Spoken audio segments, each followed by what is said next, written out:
ज्योतिष और जीवन में आपका स्वागत। श्री गुरु चरणों में नमन कर श्री गणेश की वंदना करता हूं। काल कोई सा भी रहा हो, सतयुग, त्रेता, द्वापर और क्या कलयुग, शत्रु बाधा, यह बाधा हर काल में रही है। शत्रुता का वातावरण, शत्रुता की समस्या, इससे जूझते रहे हैं व्यक्ति। और आज के समय में यह समस्या कुछ अधिक ही बढ़ी हुई है। कई बार तो शत्रुता का कारण ही कुछ विशेष स्पष्ट नहीं होता, अकारण कोई व्यक्ति किसी से शत्रुता पाल बैठते हैं। थोड़ा सा अहंकार को चोट पहुंच जाए, यही नहीं देखता व्यक्ति उसने कहीं ऐसा तो नहीं सच कहा हो, सत्य बात भी चुभ जाती है और वह भी सामने वाले को शत्रु समझ लेता। ऐसे कई उदाहरण मिल जाएंगे आपको। आज की वीडियो में चर्चा करते हैं, यदि कोई व्यक्ति शत्रु बाधा से पीड़ित है, क्या कुछ सहज सा, सरल सा और ऐसा उपाय जो सार्वभौमिक, जिसकी कहा जाए जिसके कि ये रामबाण है, शत्रुता से मुक्ति मिलती ही मिलती है। चर्चा करते हैं आज की वीडियो में इसी विषय पर। वैसे तो शत्रु बाधा के निवारण के कई उपाय हैं और जिनमें आस्था, जिसमें इष्ट, जो देवता हैं किसी की भी साधक के, वह सामान्य रूप से शत्रु बाधा से मुक्ति दिलाते ही हैं। मान लीजिए कोई दुर्गा का उपासक है, भगवती मातेश्वरी, उसको शत्रु बाधा से मुक्ति दिलाएगी। हनुमान जी का उपासक को हनुमान जी शत्रु बाधा से मुक्ति दिलाएंगे। लेकिन इस कार्य के लिए, शत्रु बाधा से निवारण के लिए भगवती बगला की साधना, उपासना का विशेष महत्व है। कहा जाता है कि राज्य की समस्याएं, मुकदमेबाजी आदि, यदि किसी कारण अकारण कोई मुकदमे में फंस गया हो, यह भी होता है, बिना कसूर के, अपराध ना होते हुए भी षड्यंत्र करके कहीं किसी को मुकदमे में फंसा दिया गया है। क्या कारण, कैसे, क्या उपाय, कैसे बचा जाए, उसके सम्मुख की एक समस्या होती है। तो ऐसी कोई समस्या से ग्रस्त कोई है, बस शर्त केवल एक है, व्यक्ति स्वयं निर्दोष होना चाहिए। ऐसा नहीं कि दोष भी करें, अपराध भी करें और फिर शत्रुता हो जाए तो फिर भगवती की शरण में जाए कि मेरी रक्षा करो। वहां पर समस्या उत्पन्न हो जाएगी, कोई गारंटी नहीं कि सहायता मिल ही जाए। भगवती भी तो न्याय करती हैं, इसलिए व्यक्ति का, साधक का निर्दोष होना आवश्यक है। और फिर यदि वो शत्रु बाधा से पीड़ित हो जाए तो फिर भगवती की उपासना, भगवती बगला की उपासना बहुत सहायता करती।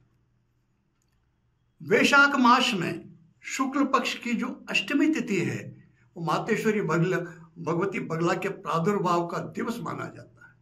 वैसे तो शुक्ल पक्ष की प्रत्येक अष्टमी दुर्गा अष्टमी मानी जाती है, वैशाख शुक्ला अष्टमी मातेश्वरी का प्रादुर्भाव का दिवस। और बगलामुखी का को प्रधान रूप से स्तंभन की देवी माना गया। उनका प्रधान कार्य क्या है? स्तंभन करना। कोई भी व्यक्ति किसी शत्रु से पीड़ित है तो उससे बचाव का जो प्रक्रिया, वो प्रक्रिया क्या होगी? मान लीजिए कि वो कुछ विपरीत बोल रहा है और उसके विपरीत बोलने से किसी का अहित हो रहा है, उसको विपरीत बोलने से कैसे रोका जाए?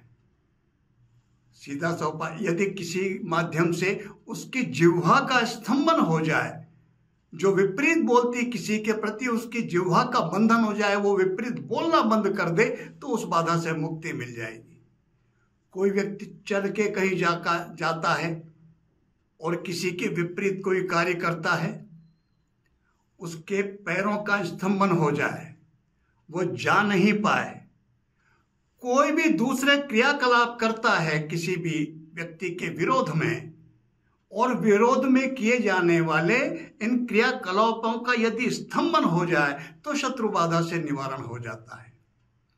तो भगवती बगला वह स्तंभन की देवी है, वह शत्रु की जितने भी क्रियाकलाप हैं उनका स्तंभन कर देती है।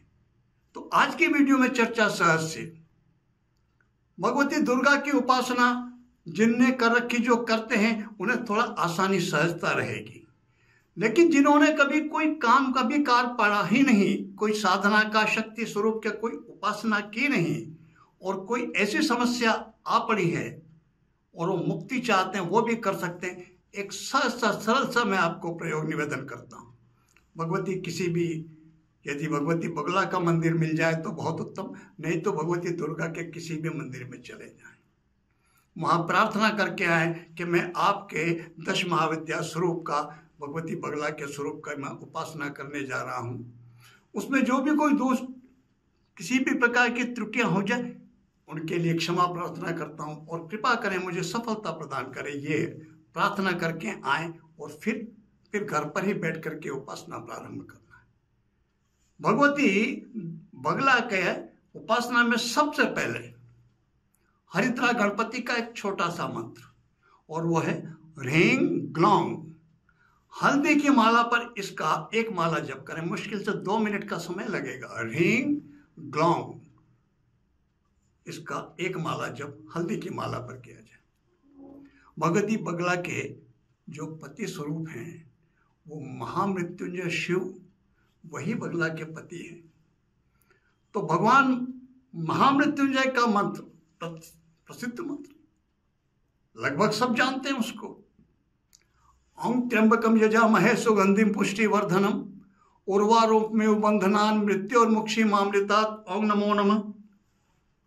भगवान को नमन कर लें। भगवान शिव का स्वरूप का, उनका जो महामृत्युंजय शिव का स्वरूप है, वो एक शंख में विष लेकर के पान करते हुए स्वरूप, उनका ध्यान करके नमन कर लें।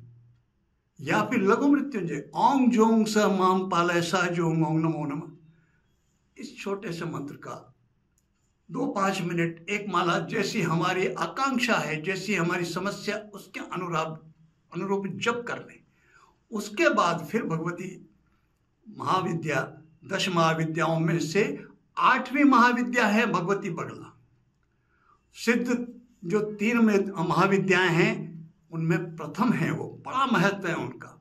वो अपने आप में एक बहुत बड़ी शक्ति है, सब कुछ प्रदान करती हैं।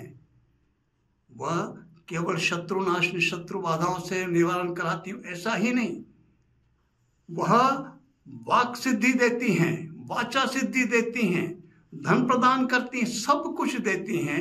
अपने उपासक को प्रारंभ कैसे करें, यहाँ पर एक बात आएगी, यहाँ पर भी करेंगे। सामान्य रूप से कहते हैं बिना गुरु के ये साधना नहीं की जानी चाहिए, ये बात सही भी, लेकिन एक प्रश्न उत्पन्न होता है, सिद्ध गुरु होना चाहिए। कितने व्यक्ति, करोड़ों हैं उपासक, तो हर व्यक्ति चाहता है कि मुझे भगवती की कृपा मिले।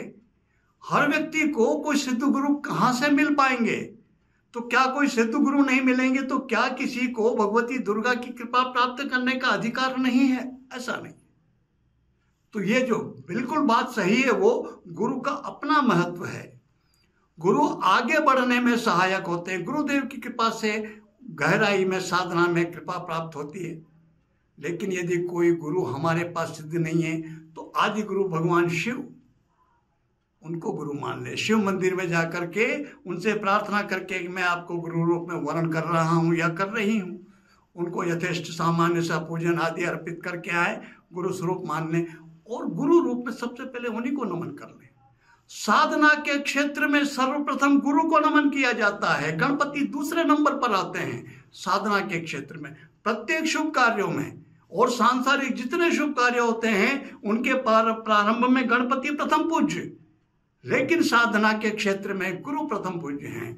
तो सबसे पहले शिव को नमन कर लें, या फिर किसी भी माध्यम से जिसने भी आपको मंत्र दिया हो, ये साधना का विधान बताया हो, उनको गुरु मान करके उनको नमन कर लें। गुरु यही तो बताते हैं। सामान्य रूप से पुस्तक में मिलेगा, मंत्र मिल जाएंगे, भगवती बगला की उपासना के साधना के कई पुस्तकें, लेकिन यह नहीं मिल पाएगा कि भगवान मृत्युंजय शिवपति हैं उनके। और कोई भी स्त्री, विवाहिता स्त्री चाहती है मुझसे पूर्व मेरे पति को सम्मान दिया जाए। जब तक उनके पति को पहले सम्मान नहीं देंगे वो प्रसन्न नहीं होगी। इसलिए हमको भगवती बगला की कृपा चाहिए तो पहले हमको भगवान मृत्युंजय शिव का स्मरण करना है, उनको नमन करना है, उनके मंत्र का जप करना है। उसके बाद फिर हम भगवती बगला का एक मंत्र आपको, जो वैसे मूल रूप से उनका गायत्री मंत्र है। किसी भी देवता की उपासना में, किसी भी इष्ट की उपासना में यदि हम सर्वप्रथम उनकी गायत्री के मंत्र का जप करते हैं बड़ा सहज सरल रहता है, उत्तम रहता है। यदि उपलब्ध है, कर सकते हैं तो प्राप्त करें। और वो श्री बगला चालीसा। चालीसा किसी भी देवता के ले लें हम, उसमें उनकी महिमा का गुणगान होता है। तो बगला चालीसा का एक पाठ कर लें। और बगला चालीसा उपलब्ध नहीं होती तो जो मंत्र मैं लिख रहा हूं, जो बोल रहा हूं, इसी के हल्दी की माला पर एक माला का जप का नियम बनाएं। और वो मंत्र है ओम ह्रीं ब्रह्मास्त्राय विद्महे स्तंभनमानाय धीमहि तन्नो बगला प्रचोदयात्। ओम नमो नमः। ओम ह्रीं ब्रह्मास्त्राय विद्महे स्तंभनबाणाय धीमहि तन्नो बगला प्रचोदयात्। ओम नमो नमः। ह्रीं होठ नहीं मिलने चाहिए, उच्चारण होना चाहिए ह्रीं। हाँ में आधा ला मिला हुआ है। ओम ह्रीं ब्रह्मास्त्राय विद्महे स्तंभनमाणाय धीमहि तन्नो बगला प्रचोदयात्। ओम नमो नमः। इस मंत्र का हल्दी की माला पर एक माला जप करने के बाद, जैसे भगवती दुर्गा की उपासना में बटुक भैरव बाद में बहुत आवश्यक है। बिना बटुक भैरव की उपासना के, उनकी आराधना के दुर्गा उपासना पूर्ण नहीं होती। कार्य तो बटुक भैरव ही करते हैं। ऐसे ही बगला में आनंद भैरव। इसके बाद फिर ओम श्री आनंद भैरवाय नमः या ओम श्री आनंद भैरवाय नमो नमः। दोनों में से कुछ भी, कोई भी एक मंत्र आप 2-5 मिनट कर लें, एक माला कर लें। इस आनंद भैरव के मंत्र को हम रुद्राक्ष की माला पर भी कर सकते हैं, हल्दी की माला पर भी कर सकते हैं। यह नियम बनाएं। प्रार्थना करें भगवती से अपनी बाधाओं से मुक्ति की। अगर आस्था रखी, निश्चिंत रहें, मन में किसी प्रकार का कोई भय रखने की आवश्यकता नहीं। गुरु तत्व से यही प्राप्त होता है, क्रम प्राप्त होता है, क्या जोड़ना है, क्या कम करना है, वही प्राप्त होता है। ये आपको कहीं से किसी भी माध्यम से मिल गया, आपको परिणाम भी मिलेंगे ही मिलेंगे। भगवान शिव के मंदिर में जाकर के उनको गुरु रूप में वर्णन कर लें, भगवती दुर्गा से प्रार्थना कर लें और घर पे ही बैठ करके और इस मंत्र का जप करें। जैसी भी समस्या होगी आपकी, जो भी शत्रु आपके सोच आपको परेशान किसी भी प्रकार से कर रहे होंगे, उस बाधा से मुक्ति मिलेगी। आप सबको, आपके जीवन में जितनी बाधाएं हैं, आप सबको उन सब से मुक्ति मिले, आप सबका जीवन निष्कंटक हो। इसी प्रार्थना के साथ मैं आप सबको नमन करता हूँ। नमस्कार।